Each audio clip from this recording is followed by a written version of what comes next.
Hey everyone, welcome to our virtual farm tour of Cayuga View Farm. Dan, if you want to put up the sign for Cayuga View so everybody can see.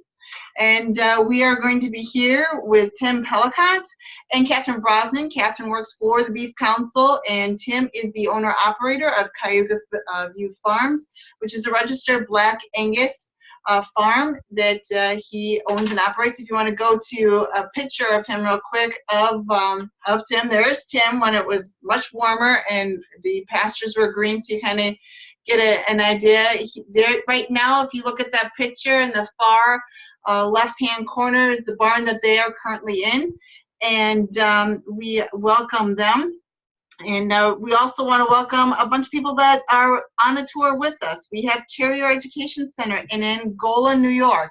Welcome, Carrier. Everybody's raising their hand. And again, these guys are looking sharp and professional. Next, we have Oneida, Herkimer Madison Boseys from New Hartford, my hometown. Yeah, you guys are looking sharp today, too. And then we have Wayne Technical and Career Center in Williamson, New York.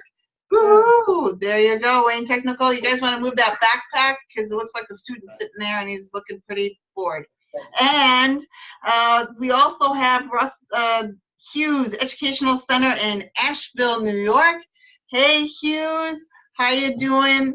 I'm so glad that you all could join us, and we are moving forward. So, just a little bit quick overview. We are the New York Beef Council. I've been with the Beef Council for 13 years.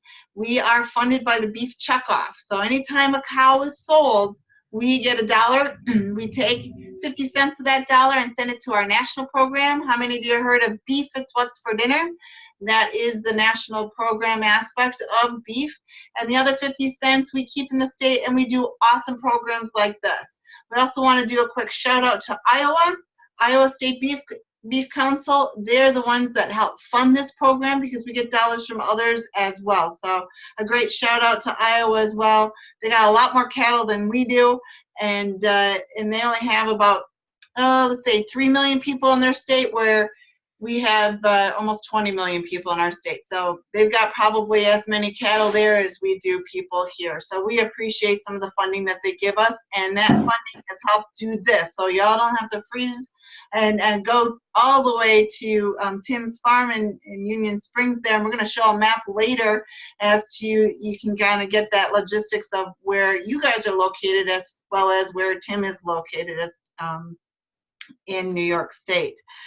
We do a lot here. We do a lot of support for ProStart and food service, retail. We do consumer education stuff. We work with bloggers. And the one thing you guys have to remember is that with ProStart, we have beef in the classroom, and we will give you up to $100 towards the purchase of beef that you can work with, practice with, cook with, to get ready for your ProStart competition, or just to go ahead and utilize as a learning aspect in your classroom. So check out our website, instructors at nybeef.org, and take a look at educational support, and that is one of the things is our Beef in the Classroom project.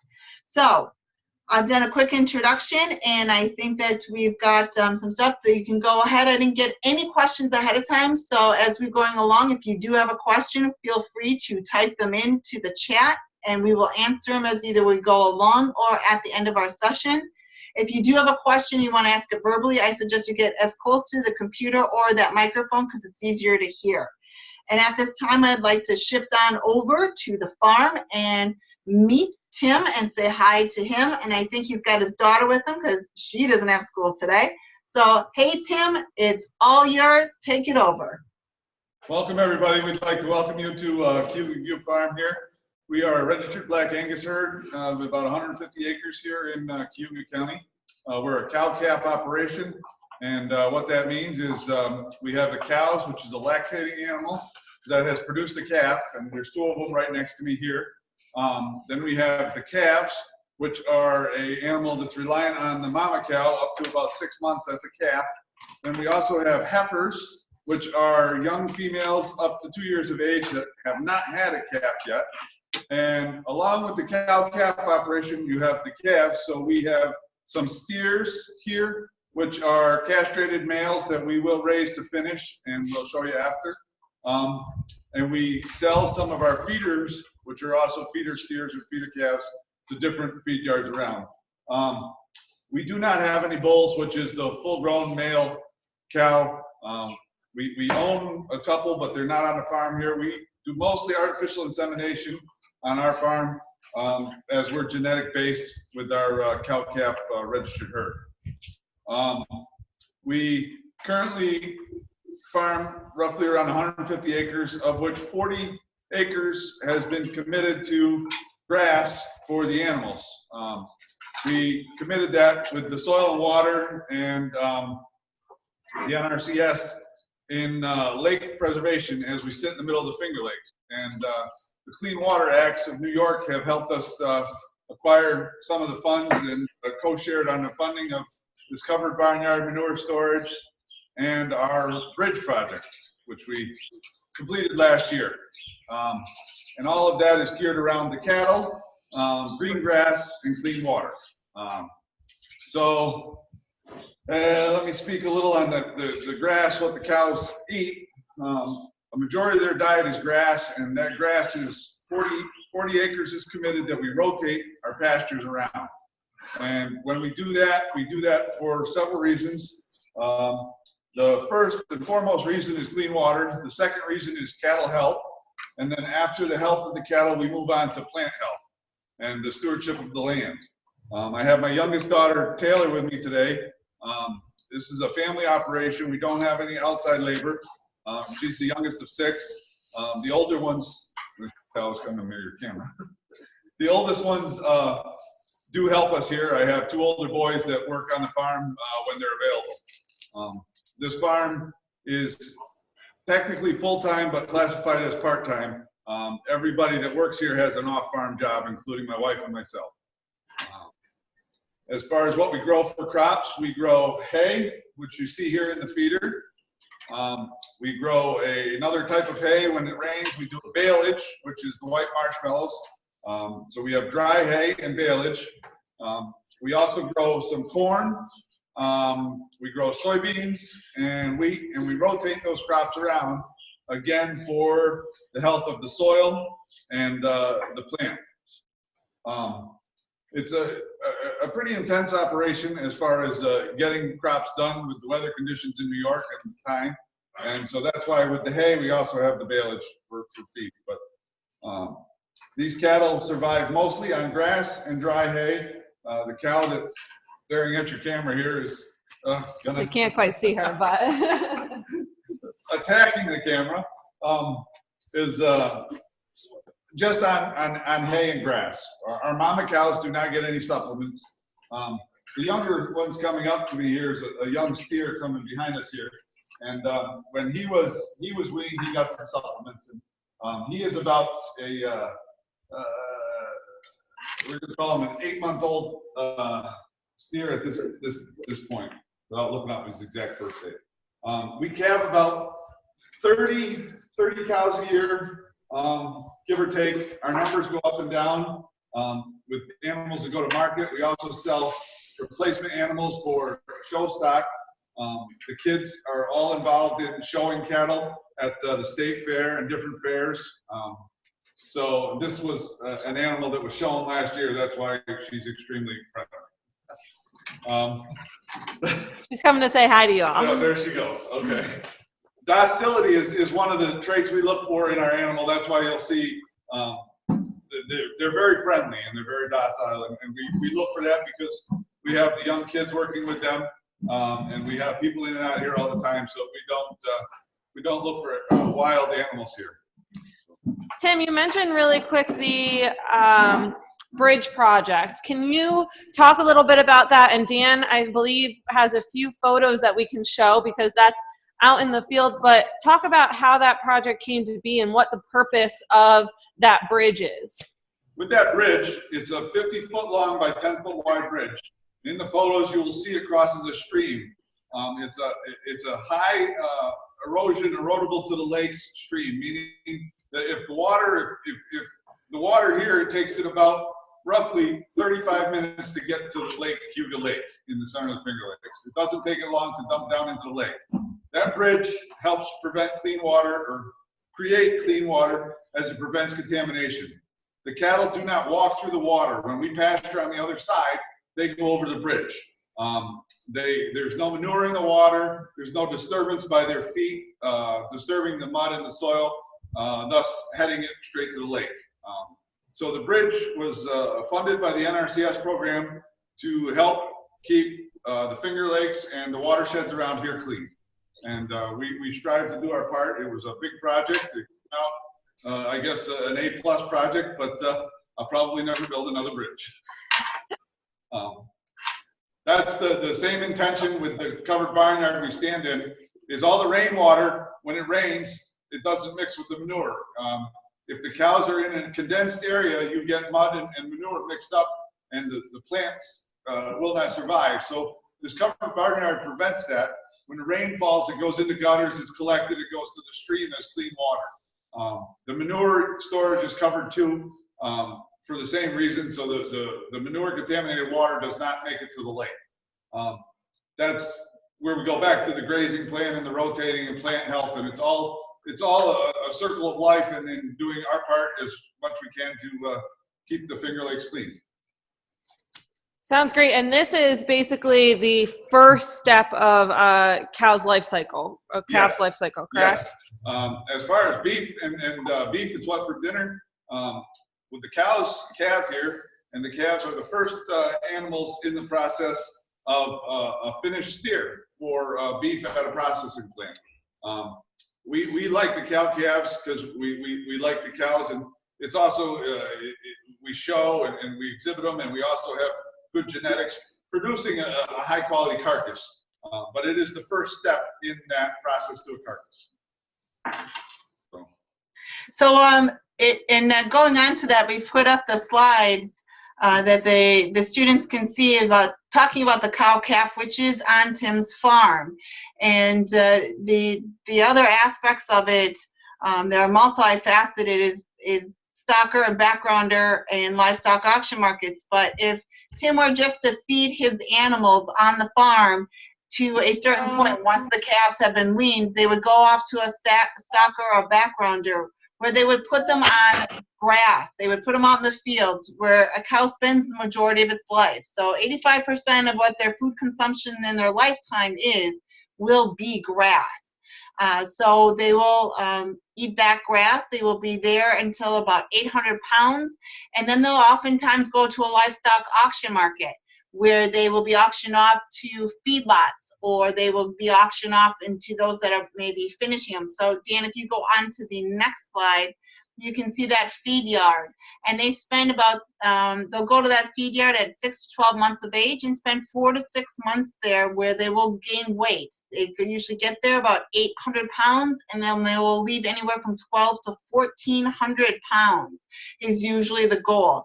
And Tim will probably discuss a little bit as far as when he starts kind of finishing them off with his final product, what that weighs. And then after that, it goes to a packing plant. And that packing plant is what you get when you work with your food service cuts, whether it's Cisco delivering it to you or it's food service in restaurants. And then there also goes to retailers, where that's when you go to the meat case at the grocery store, it comes from that packing plant. So all 50 states raise cattle, and 91% of the farms in the United States are family owned. We're 97 or 99% here in New York State. And the average herd size in the United States is 40 head, but here in New York State is 20 head, which is why Tim had mentioned that he often works an off-farm job, and the majority of our producers do.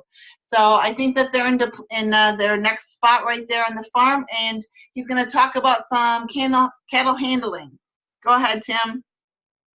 Okay, so now we've come into the old part, what used to be a dairy barn. When this farm was established with Black Angus was 65. Before that, it was dairy cows. Above us is our hay storage, some of it, and some equipment, and down below here is where the cattle live. Right behind me here is a cattle handling chute that we use for vaccinations, treatment, and care. of the cattle. And as Taylor points out, clipping of show cattle too. So the chute is very important as it's a restraint for the animal, where the animal doesn't get hurt and myself and my little operators don't get hurt either. We're going to demonstrate how a cow comes through, and then we'll talk some more quick about what we use in the chute. Yes. And as Tim mentioned, is that the cattle handling is very important, because look, you can see that his daughter is there. They have kids on the farm, and handling an animal is very tricky because it is a very large animal. They take very good care of that animal. They make sure they handle that animal a lot, and that they're seen a lot with that animal, so they're used to them. And as you see, this one's a little bit of a stubborn one. So, but it's making its way through. Okay. We have right here the headlock that closes on the neck of the animal. Taylor wants to point out this is one of her show heifers. That's why it's a little tamer. This is Reba. And when the animal's head is in there, the cow can't go backwards or forward. We also have a halter on the animal, which helps with leading them, restraining them, and different purposes. Normally, when we run cows through the chute, we don't have halters on them. We have a couple of people, somebody runs the lever, somebody moves the cows in and out, etc. But now we can safely identify them with tags. We can give a vaccination or a shot in the neck area without hurting them or ourselves. I want to talk a little about the vaccinations. We do this for the animal health. We vaccinate all our calves. We have a protocol that we follow with our vet here. It's a BQA program too, which our vet works with us on. And we do this program for the health of the animal and the final product of a quality carcass. If you don't vaccinate your animals, you run the risk of a sick animal. An example, like when children get sick for school. That helps with all of the air pathogens and everything else that they can take in, causing different diseases, from respiratory diseases to actual fevers and sick. If we do give an antibiotic, it's very rare, but we'll give it under the BQA guidelines and treat that animal per the vet's recommendation. We don't treat anything extra here. We only treat what's absolutely necessary. Most things will work their way out. So our antibiotic use is low. And if it is treated, there is guidelines, and we do not ship animals to market with any antibiotics in their system whatsoever. We follow the manufacturer's label recommendation, plus our farm record keeping is pretty intense. And if you were to look through it, you would see that if it said 45 days, our animals will stay here 60 days before they leave, if they had to leave the farm. But 99% of the time, our treatments don't require antibiotics. Just a good vaccination program and protocol that we follow. So when Tim talks about vaccinations, it's like getting your MMRs or getting your TB and everything is to keep that animal healthy. And when an animal is healthy, it gains weight properly and produces properly, correct? And then when the only time, like you mentioned, you give antibiotics is the fact that if students get sick, at school and they have strep throat, that's the only time you would take an antibiotic, correct? That's correct. Tim, can you take a step to the right a little bit so that they can see this heifer? About how much would you guess she weighs? She weighs between 600 and 700 pounds. This is just out of the calf stage. She's been weaned. This one was actually born on April 1st. She's a little bit one of our younger heifers.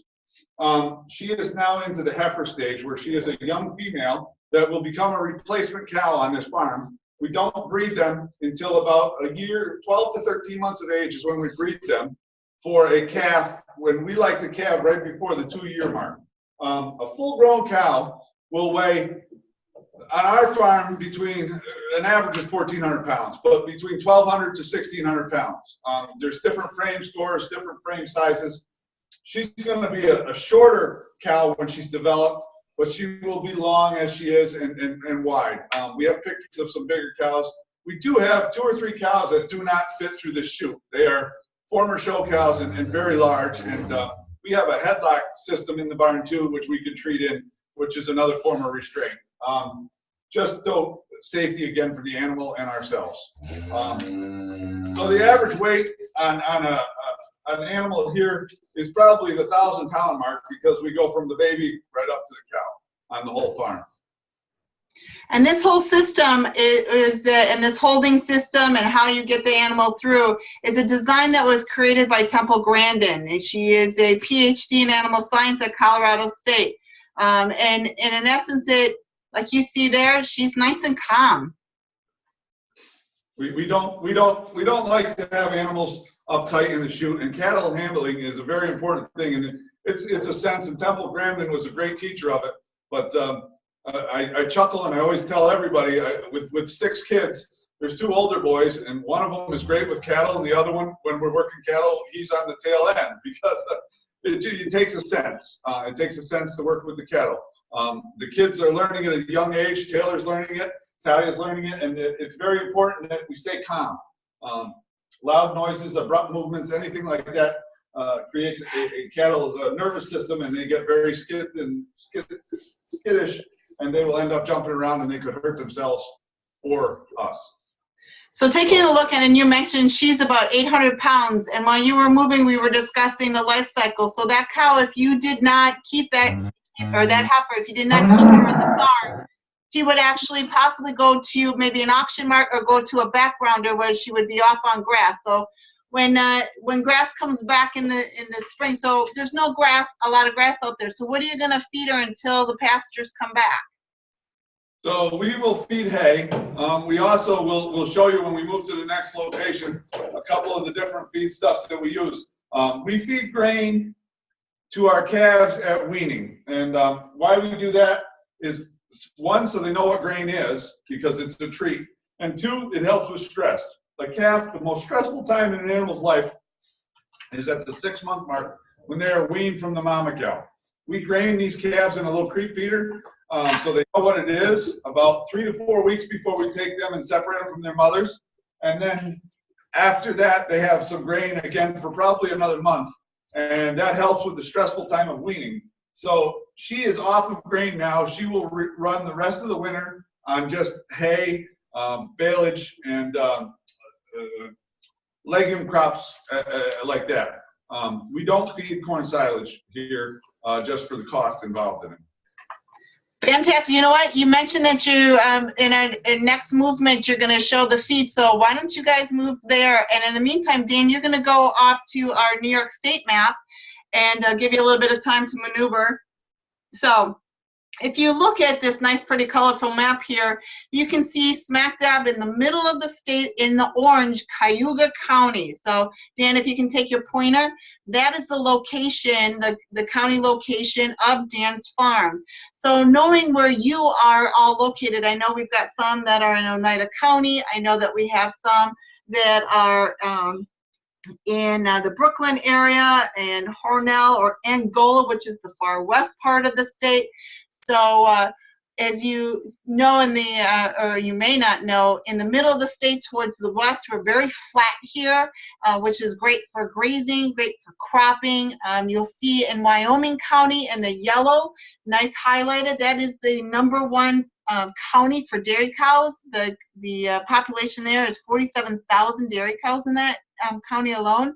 The top beef producing cow is to Bend County, and that light blue in the southern part of the state. They have about 8,100. We have 62 counties in New York State. Not all of them have beef, but a majority in one form or another, whether it be a dairy cow or a beef cow. And quickly to the next slide. This is some of our beef by the numbers. I was talking to you about our national program, that 99% of our farms here in New York are family owned. We're 91% in the nation, nationally are. 56% of the farms are owned for the same family for 3 generations. That's humongous. And then 64% of the farmers hope to pass it on to the next generation. So as you saw Taylor there being part of the farm, and as Tim mentioned, one of his sons, That's the next generation that they're grooming and teaching. And then I also mentioned that the average herd size in New York State is 20 head. But that big number, that number 58, that is the average age of a farmer, not just in New York State, not just nationally, but also worldwide. So our farmers are getting a little bit older, and you know the concern is who's going to be the next generation, who's taking it over. So I can see that Tim is in place there. And Catherine, if you can just lower that camera just a little bit, they'll be able to get a really good look at the fact that the cow and its heifer are chowing on some feed. Go ahead, Tim, if you can. There we go. Okay, well, we've moved over into the old part of the barn where we have the calving pens, the maternity pens. But the first, Taylor's going to assist me here. We're going to show you some of the things they feed. If you pick up the corn first, and we'll hold it up so that they can see it. This is corn, and this is whole corn. We feed a whole corn to our finishing steers and to some of the cows. It's a cheap feed. It's not expensive, and it does give them an extra energy. We don't feed a lot of it, but when we show you the steer after, he's the one that receives it. Do you see it, Catherine? Mm-hmm. Okay. Now the next one we'll hold up. We can put this one down. Is cornmeal. This is very, very fine ground corn. We feed this for finishing. This is a really accessible form of energy for the cattle. We don't feed this to the cows and the calves. This is purely for our steers that we finish, what this is used for. And the last is the mixed grain. And the mixed grain contains oats, cracked corn, barley, all different ingredients, including a little bit of soy meal, etc. And also molasses and some different minerals. We feed this to the calves when they're being weaned. We feed some of this as a top dress to the steers. This is our all-around universal feed that we will feed as a supplement when necessary.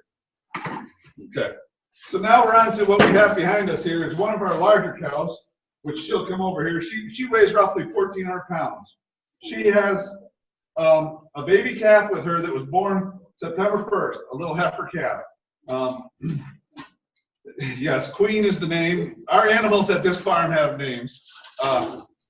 This cow has had 2 calves now, 3 calves. My dates are, and we'll see her last year's calf. But the average life cycle of a cow here at the farm, which we didn't talk about, the cow-calf, is roughly 14 years these cows are around, producing somewhere in the vicinity of around 12 calves. We have a calf every year. Their gestation is 9 months. And so they carry their calf just for 9 months, and then they're born. Now, the important part when the calves are born here is to try to do as little as possible. We have a simple protocol, which after they're born, we dip their navels, and that's the belly button. We give an intranasal vaccine for three-way for BV, which is basically pneumonia prevention in the calf's nose. It's okay, Mama. She wants more feed. You can give her that bucket of corn. So, slip it right under there. So anyhow, the calves, when they're born, I want to talk about that. We check them, we'll pen them up, and we check on them sometimes 3-4 times a day. We try not to assist. Most of the births here happen without assisting them. In some situations, we do have to assist the mama cow have the calf. The ideal situation is she calves out, the calf is born. Within an hour, that calf is up, and that calf is nursing on the mama. The most important nutrient of any animal's life is the colostrum, which is the first milk produced by the mama. That passes along the antibodies and the antigens to the calf that she did not get while she was being carried in the mom. The mom produces those colostrum for about the first 24 hours of her lactation period. And that calf needs that colostrum. So if the calf is born, within an hour she's up, she's looking for the back of the mama, and she is nursing, and the colostrum, and we go from there. Tim, can you talk really quick about what is the difference between milk production, of a beef cow and milk production in a dairy cow? The beef cow produces the milk necessary for that calf. It varies. When she's first born, she produces a lot of milk. She'll slow down. She'll meet the needs of that calf. The more that calf nurses, the more milk that cow is going to produce. in the 2 to 3 month range, which is about where this calf is now. That cow is milking hard. She is out there eating, she's producing milk, she's feeding that calf, who will nurse sometimes every 3 hours, every 4 hours, depending. Sometimes they'll stretch it out if the calf has enough supplement. When they're on grass, they will not nurse as much because the calves are eating grass.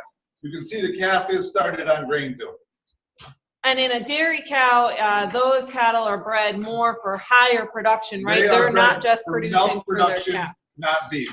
A dairy cow's frame is not as wide as that cow. That cow is very wide, very boxy, produces a lot of bone area to carry a lot of different muscles, which are the different cuts of the carcass and the meat. A dairy cow will be very slender with lots of ribs.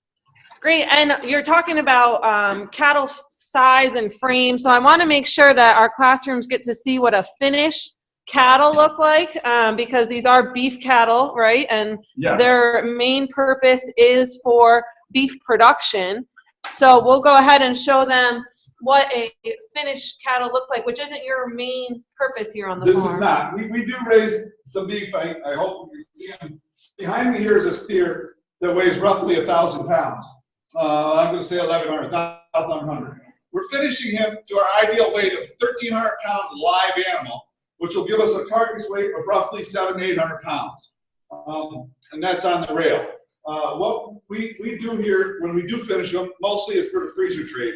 And this steer will go in our own freezer for our own use. And we do sell some off of the farm by the sides and water and different cuts. We don't use that as our #1 source of income. Most of it is feeder calves sold to finishing yards.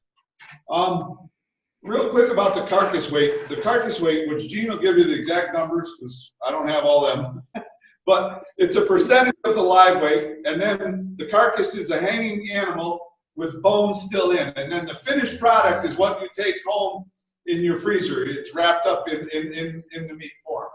We do sell animals here on a carcass weight, which is a price per pound. People ask the price per animal, what it costs to raise that animal. $1,800 is a rough estimate of what it costs to raise that animal to the weight of processing. And then after that, you do have processing fees.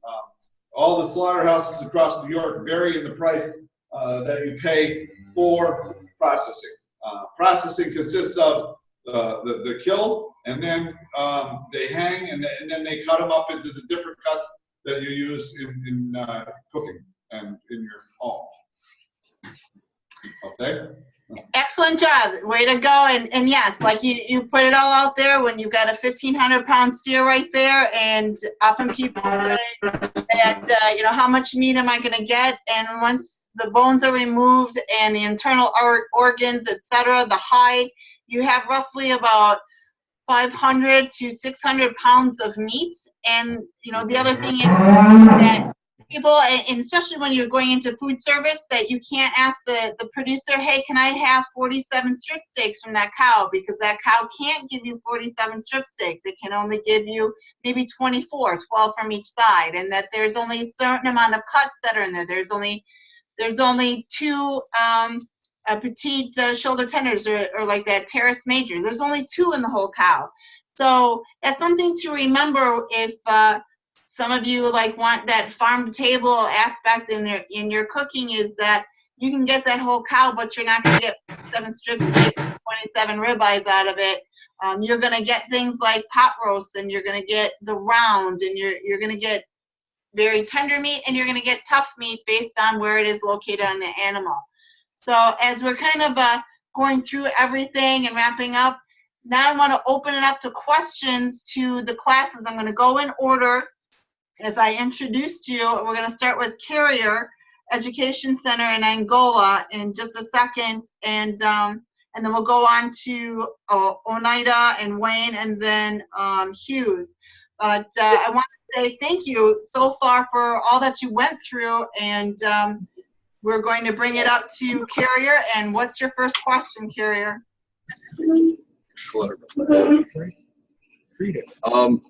How do you raise a steer, then eat it? How do you raise a steer, then eat it? That's a good question. A lot of people ask that. my own kids ask that. It's a fact of the cycle of life. We can't just look at the animal. We have to look at the plants. We have to look at the whole cycle. And on the farm here, as Taylor and all the others know, we can become attached to the animals, but we also understand the cycle of life. And we use that philosophy behind us when we raise a steer and then eat it in blunt terms. That animal has a purpose. It's not a pet. That's the one thing that you have to remember is that's not, he may name it, but it's not a pet. Yeah, and we do have names for most of them, and Taylor is very good at remembering them. I'm not. I usually go by the numbers because we have a numbering system here too. All right, so Port Richmond, you're up next. Do you have a question? No? All right. I got Hughes. Hold on, Hughes. I'll get to you in just a second. I saw you type one in. Oneida, Herkimer-Bosse's.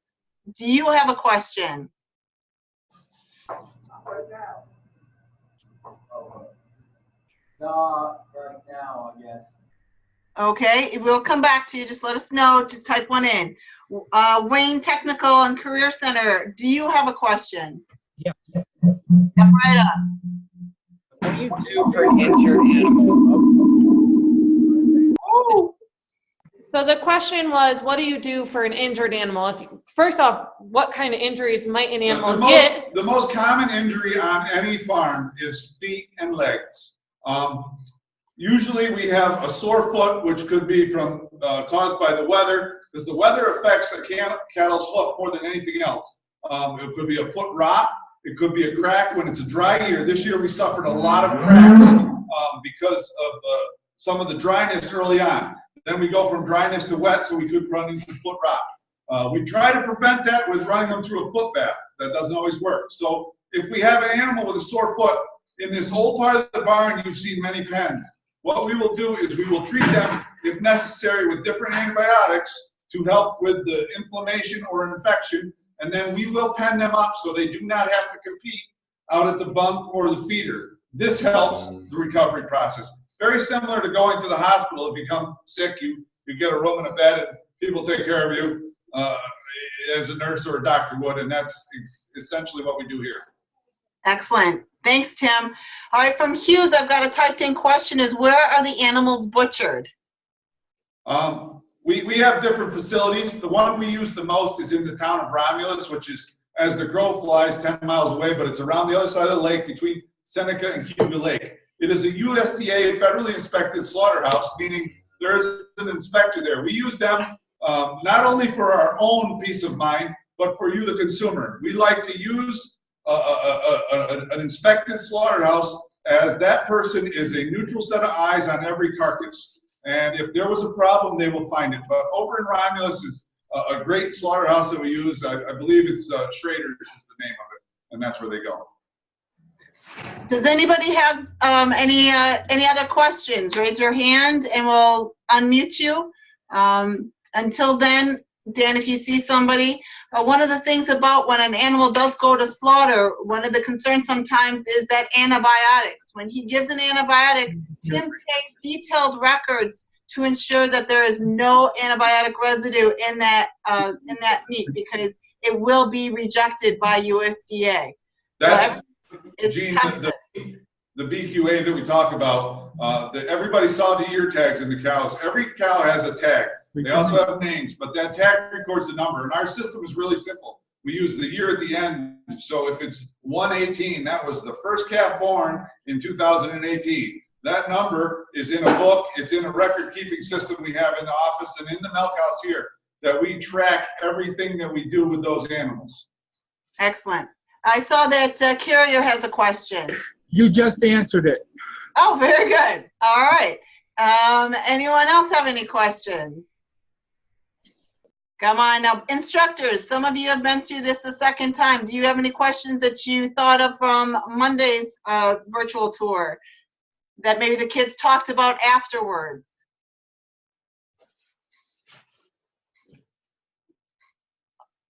Oneida?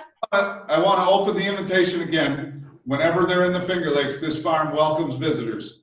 It's very important to us that the questions are answered. and the information is put out there correctly.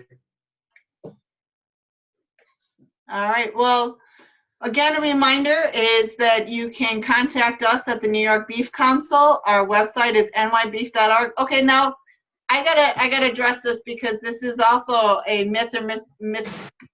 Okay, hold on. I got a question from Hughes. Is how long has the farm been in existence? This farm has had registered Black Angus since 1965. Wilson Mitchell Jr. started this farm with them when he was diagnosed with bad knees. In 1965, the barn we're standing in was a milking barn. There was milk cows in here, and the doctor told him he would not be able to milk anymore. His love for cows ended up selling the dairy and purchasing the Angus. In 2006, Wilson and I started working together. We were one road south of here, about a half a mile, with another farm, and we put the herds together.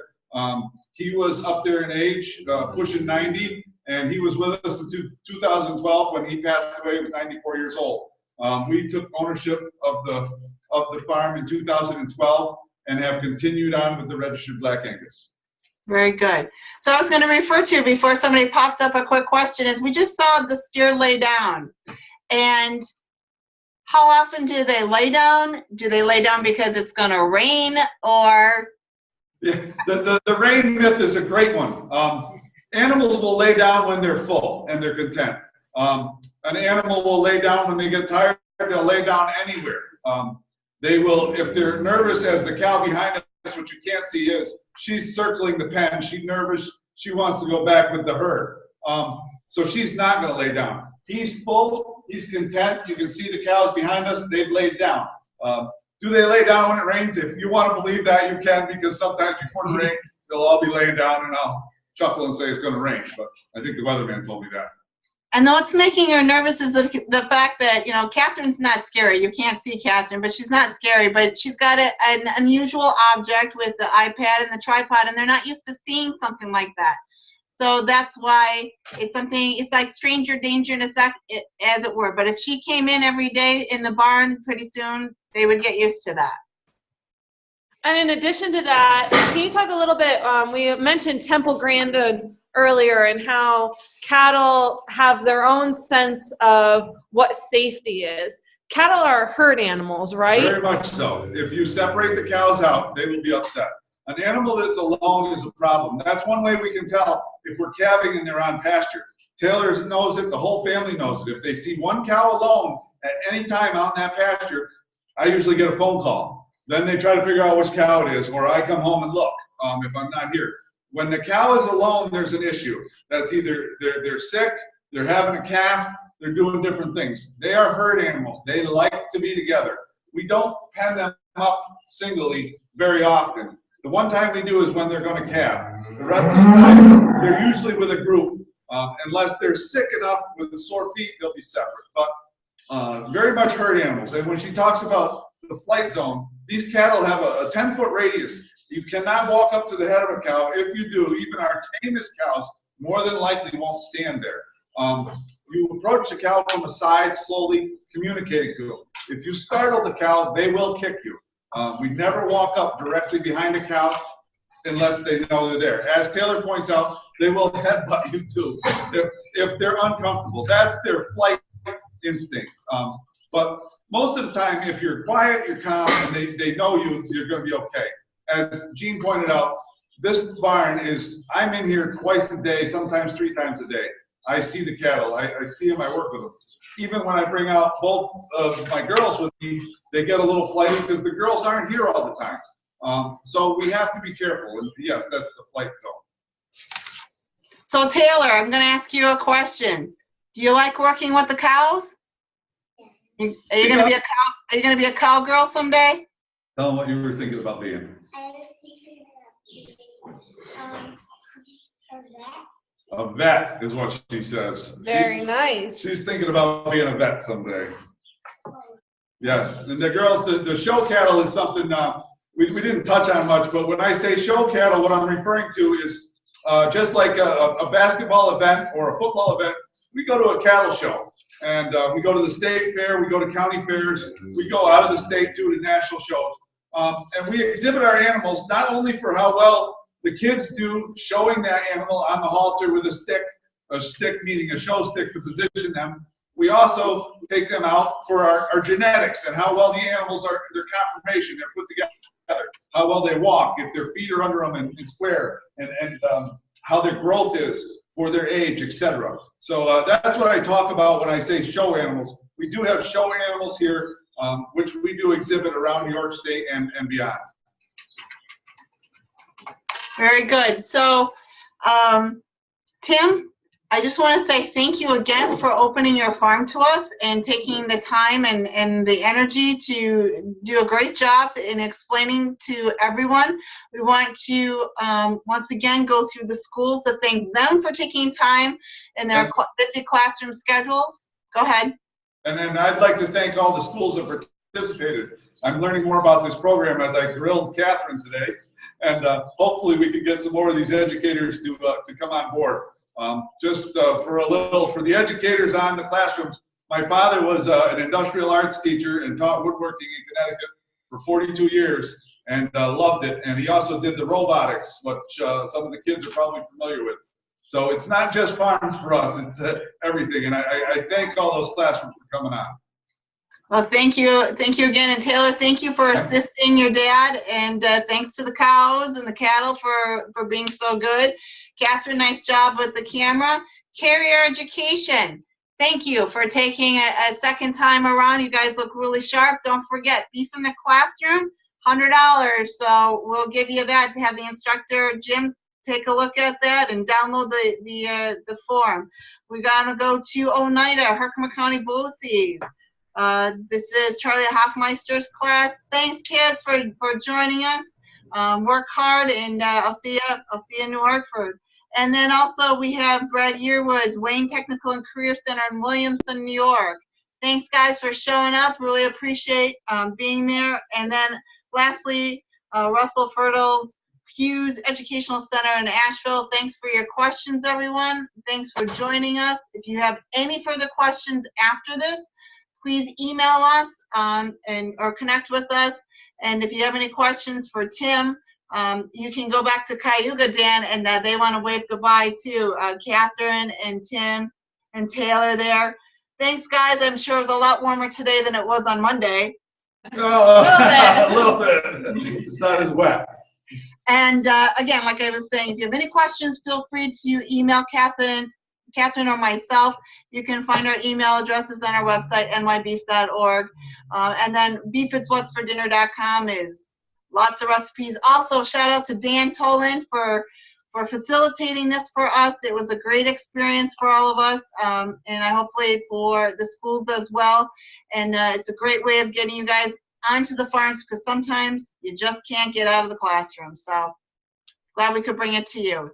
Thanks, everyone.